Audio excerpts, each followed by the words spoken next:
Hi everyone, শুভ দুপুর।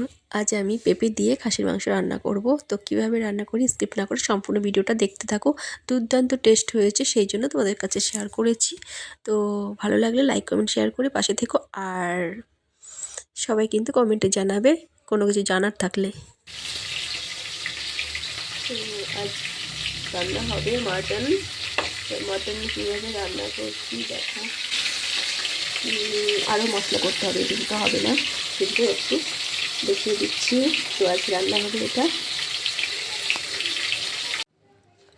তো আমি এখন মাটন রান্না করব, তার জন্য দেখো কাঁচা পেঁপে দিয়ে দিয়েছি। শুদ্ধ ভাজবো না, এটা একবারে এর সাথে মিক্স করে। এবার আমি দিয়ে দেবো লবণ, তারপরে দিয়ে দেবো হলুদ, তারপরে দিয়ে দেবো গোটা পেঁয়াজ, ফোড়নে তো দেবই, তাছাড়া পেস্ট আছে জিরে লঙ্কা টমেটো আদা রসুন, এর সাথে দিয়ে দিয়েছি রসুন, দিয়েছি পেঁয়াজ আদা বাটা সব।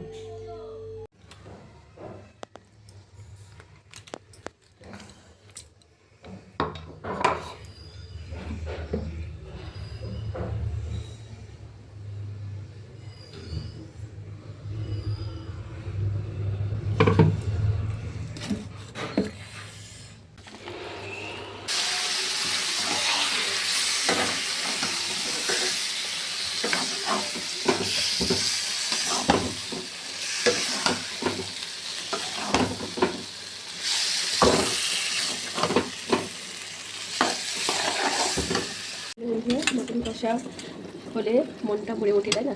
আমি দেখো একটু পেঁপে দিয়ে দিচ্ছি যাতে এটা ভালো সেদ্ধ হয়, পেঁপেতে ভালো সেদ্ধ হয়। মটন সবসময় একটু পেঁপে দিলে খুব ভালো হয়, জানো তো, অনেকেই জানো, কিন্তু আমি শিখেছি আমার শাশুড়ি মায়ের কাছ থেকে, যে এরকম কাঁচা পেঁপেটা কিন্তু ধুলে হবে না, আগে ধুয়ে নিতে হবে, কষটাই আসলে। তো এই জন্য পেঁপেটা দিয়েছি, দেখি কেমন সেদ্ধ হয়। ঠিক আছে, এবার একটু ঢাকা চাপা দিয়ে দিই।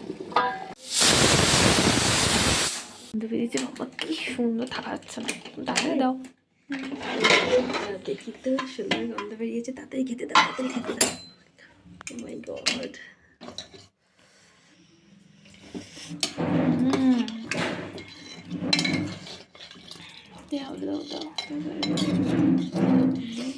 আচ্ছা দেখতে দেখতে ঝোল হয়ে গেছে, পাতলা ঝোল হয়ে গেছে।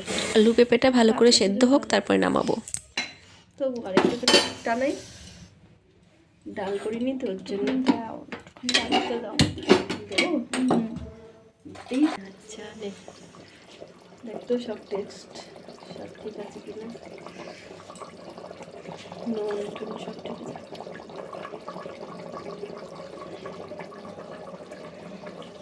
হ্যাঁ সুন্দর হয়েছে, তাই হেব্বি সুন্দর। তাহলে পাতলা থাক, হ্যাঁ বেশি ঘন করতাম না। আচ্ছা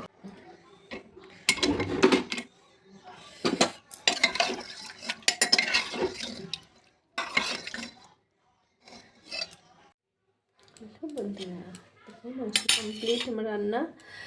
আমার ভিডিও যদি তোমাদের ভালো লাগে সাবস্ক্রাইব করে পাশে থাকতে পারো নতুন নতুন ভিডিও পেতে।